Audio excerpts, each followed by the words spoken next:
ಸರ್ಕಾರಿ ಓಣಿ ಜಾಗದಲ್ಲಿ ಬೇಲಿ ಹಾಕೋಕೆ ಮುಂದಾದ್ರ ಅಧಿಕಾರಿಗಳು. ಕಲ್ಯಾಣ ಮಂಟಪ ನಿರ್ಮಾಣ ವಿಚಾರಕ್ಕೆ ಅಧಿಕಾರಿಗಳಿಂದ ಅಡ್ಡಿ ಆರೋಪ ಕೇಳಿಬಂದಿದೆ.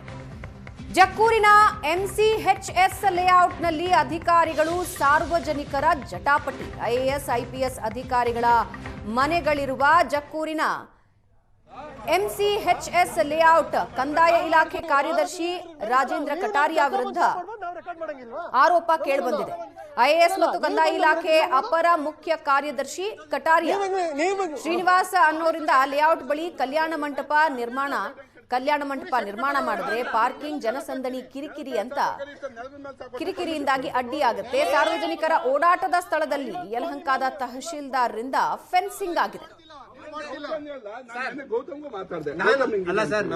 ಪುನೀತ್ ಸರ್ ಗೌತಮ್ ಅಲ್ಲ ಕೇಳಿದ್ದು. ಒಂದ್ ದಿವಸದಲ್ಲಿ ಏನ್ ಸರ್ ಆಗುತ್ತೆ? ನನ್ನ ಕೆಲಸ ಏನಿದೆ, ನಾನು ಅವ್ರು ರಿಕ್ವೆಸ್ಟ್ ಕೊಟ್ಟಿದ್ದಾರೆ. I am just giving security. Correct ಅಲ್ವಾ ಸರ್? ಈಗ ಮಧ್ಯೆ ನಾವು ನೀವು ಸರ್ ಈಗ I can understand your position also. ನಾನು ಗೇಟ್ ಇಟ್ಕೊಳ್ಳೋದಕ್ಕೆ ನಿಮ್ ಕಡೆಯಿಂದ ಅಭ್ಯಂತರ ಇದೆಯಾ? ಇಲ್ಲ, ನನ್ನ ಪ್ರೈವೇಟ್ ಪ್ರಾಪರ್ಟಿ ನೀವ್ ಹೆಂಗ್ ಬಂದು ಸ್ಟಾಪ್ ಮಾಡ್ತೀರಾ ಸರ್? ಪ್ರೈವೇಟ್ ಪ್ರಾಪರ್ಟಿ ಅವರು ಹೊಡಿತಾ ಇದ್ದಾಗ ನೀವೇ ಬಂದು ಸ್ಟಾಪ್ ಮಾಡ್ತಾರೆ.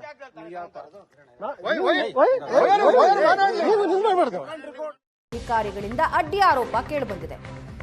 ಜಕ್ಕೂರಿನ ಎಂಸಿಎಚ್ಎಸ್ ಲೇಔಟ್ನಲ್ಲಿ ಅಧಿಕಾರಿಗಳು ಸಾರ್ವಜನಿಕರ ಜಟಾಪಟಿ. ಐಎಎಸ್ ಐಪಿಎಸ್ ಅಧಿಕಾರಿಗಳ ಮನೆಗಳಿರುವ ಜಕ್ಕೂರಿನ ಎಂಸಿಎಚ್ಎಸ್ ಲೇಔಟ್ ಕಂದಾಯ ಇಲಾಖೆ ಕಾರ್ಯದರ್ಶಿ ರಾಜೇಂದ್ರ ಕಟಾರಿಯಾ ವಿರುದ್ಧ ಆರೋಪ ಕೇಳಿಬಂದಿದೆ. ಐಎಎಸ್ ಮತ್ತು ಕಂದಾಯ ಇಲಾಖೆ ಅಪರ ಮುಖ್ಯ ಕಾರ್ಯದರ್ಶಿ ಕಟಾರಿಯಾ ಶ್ರೀನಿವಾಸ ಅನ್ನೋರಿಂದ ಲೇಔಟ್ ಬಳಿ ಕಲ್ಯಾಣ ಮಂಟಪ ನಿರ್ಮಾಣ ಮಾಡಿದ್ರೆ ಪಾರ್ಕಿಂಗ್ ಜನಸಂದಣಿ ಕಿರಿಕಿರಿಯಿಂದಾಗಿ ಅಡ್ಡಿಯಾಗುತ್ತೆ. ಸಾರ್ವಜನಿಕರ ಓಡಾಟದ ಸ್ಥಳದಲ್ಲಿ ಯಲಹಂಕದ ತಹಶೀಲ್ದಾರ್ರಿಂದ ಫೆನ್ಸಿಂಗ್ ಆಗಿದೆ. ಪುನೀತ್ ಸರ್ ಗೌತಮ್ ಅಲ್ಲ ಕೇಳಿದ್ದು. ಒಂದ್ ದಿವಸದಲ್ಲಿ ಏನ್ ಸರ್ ಆಗುತ್ತೆ? ನನ್ನ ಕೆಲಸ ಏನಿದೆ, ನಾನು ಅವ್ರು ರಿಕ್ವೆಸ್ಟ್ ಕೊಟ್ಟಿದ್ದಾರೆ. I am just giving security. Correct ಅಲ್ವಾ ಸರ್? ಈಗ ಮಧ್ಯೆ ನಾವು ನೀವು ಸರ್ ಈಗ I can understand your position also. ನಾನು ಗೇಟ್ ಇಟ್ಕೊಳ್ಳೋದಕ್ಕೆ ನಿಮ್ ಕಡೆಯಿಂದ ಅಭ್ಯಂತರ ಇದೆಯಾ? ಇಲ್ಲ, ನನ್ನ ಪ್ರೈವೇಟ್ ಪ್ರಾಪರ್ಟಿ ನೀವ್ ಹೆಂಗ್ ಬಂದು ಸ್ಟಾಪ್ ಮಾಡ್ತೀರಾ ಸರ್? ಪ್ರೈವೇಟ್ ಪ್ರಾಪರ್ಟಿ ಅವರು ಹೊಡಿತಾ ಇದ್ದಾಗ ನೀವೇ ಬಂದು ಸ್ಟಾಪ್ ಮಾಡ್ತಾರೆ.